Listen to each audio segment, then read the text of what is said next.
जय गुरुदेव। दूरदर्शी आवाज मासिक पत्रिका 1 नवंबर 2022 पृष्ठ नंबर 33। पारमार्थी सीख की कहानी। हंगामा देवी। भारत देश धार्मिक परंपराओं की रीत रिवाज का देश है। यहाँ भारत के हर प्रांतों में कोने कोने से प्रायः मेले तीज त्योहार को मनाने की प्रथा चली आ रही है। इसी प्रकार आगरा की तरफ एक बार कोई मेला लगा था। मेले में एक मंदिर था। लोग स्नान करके उस मंदिर में पूजा करने के लिए जाते थे। मेले के दौरान एक दिन की बात है कि एक औरत डोलची में फूल लेकर जा रही थी। वो मंदिर में पूजा करने के लिए तैयार होकर नहा धोकर आई थी। रास्ते में चलते चलते उसे हजात यानी टट्टी का अनुभव हुआ। उसे लगा कि देर किया तो धोती खराब हो जाएगी। इस परेशानी से उसने इधर उधर देखा। चारों तरफ मेले की भीड़ दिखी। पखाना जाने के लिए कोई बैठने योग्य उचित स्थान नहीं दिखा। जब कोई जगह समझ में नहीं आई तो विचार किया कि क्या करें। रास्ते में लोग जा रहे थे। आम रास्ता था।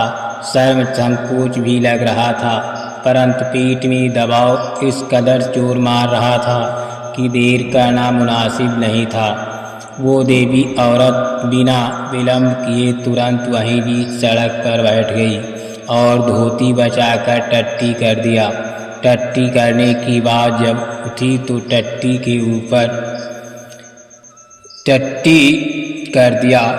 करने के बाद जब उठी तो टट्टी के ऊपर हिकमत से अपनी डोलची का फूल डाल दिया, जिसे कि लोग न समझे सके कि यहाँ पखाना है।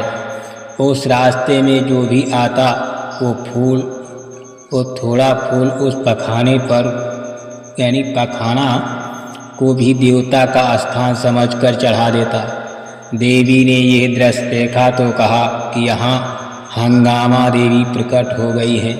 कुछ ही घंटों में हंगामा देवी के ऊपर ढेर सा फूल गांज दिया गया और आलम यह था कि असली मंदिर से ज़्यादा भीड़ इस हंगामा देवी के स्थान पर टूट पड़ी। नई देवी पर फूल चढ़ाने की होड़ लग गई। भीड़ भाड़ बढ़ने पर सड़क जाम हो गई। व्यवस्था बिगड़ने लगी। आदमी और सवारी का आना जाना मुश्किल हो गया। भीड़ भाड़ देखकर पुलिस वाले आए। देखा कि सड़क के बीचों बीच हंगामा देवी प्रकट हो गई हैं। अजब तमाशा है। इनको प्रकट ही होना था तो बगल में हटकर प्रकट होती, बीच सड़क में क्यों प्रकट हो गई। बड़ी भारी मुसीबत खड़ी हो गई। फिर सबने राय किया कि हंगामा देवी के ऊपर के फूल पत्ती हटाया जाए, फिर देखा जाए कि कैसी देवी प्रकट हुई हैं। जब सब फूल पत्ती हटाया गया तो सबने देखा कि नीचे पखाना पड़ा था। इसी प्रकार देश के जगह जगह हंगामा देवी प्रकट हो जाती हैं। ये कहानी सुनाते हुए परम पूज्य बाबा जय गुरुदेव जी महाराज जी ने कहा कि भगवान ने आपको बुद्धि दिया है। आप थोड़ा विचार करो, सोचो समझो। लकीर का फकीर होना ठीक नहीं है। आपको प्यास लगी है, जहाँ पानी मिलेगा वहाँ आपको जाना चाहिए। एक नहीं हजारों गुण धारण करने में कोई पाप नहीं लगता। दत्तात्रेय ने तो 24 गुरु किए थे। भगवान मिलता है। आप उसकी तलाश करो। उन महात्माओं से मिलो जो उनको प्राप्त कर चुके हैं। वे तुम्हें उनसे मिला देंगे।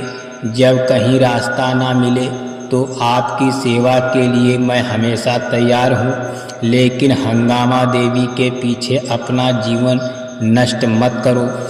मनुष्य शरीर बड़े भाग्य से मिलता है, परंतु जरूर होगा। इसलिए मरने से पहले रास्ता लेकर परमात्मा को प्राप्त कर लो। मैं ये चाहता हूँ यहाँ आपको कुछ देना नहीं। हाँ, बुरे कर्मों को मुझे दे दो। मांस, मछली, अंडा, शराब, ताड़ी जो अभक्ष्य हैं उसे छोड़ दें। और चोरी चमारी तोड़ फोड़ आंदोलन हड़ताल मत करें। नेक नियत से कमाओ खाओ, बाल बच्चों की सेवा करो और 24 घंटे में 3 घंटे बचाकर अपने आत्म कल्याण के लिए दे दो, उतने में ही काम बन जाएगा। शब्द में लय होना सीखो, शब्द आपको खींचकर प्रकाश में पहुंचा देगा। जय गुरुदेव, जय गुरुदेव। दूरदर्शी आवाज मासिक पत्रिका 1 नवंबर 2022, पृष्ठ नंबर 33। पारमार्थी सीख की कहानी। हंगामा देवी। भारत देश धार्मिक परंपरा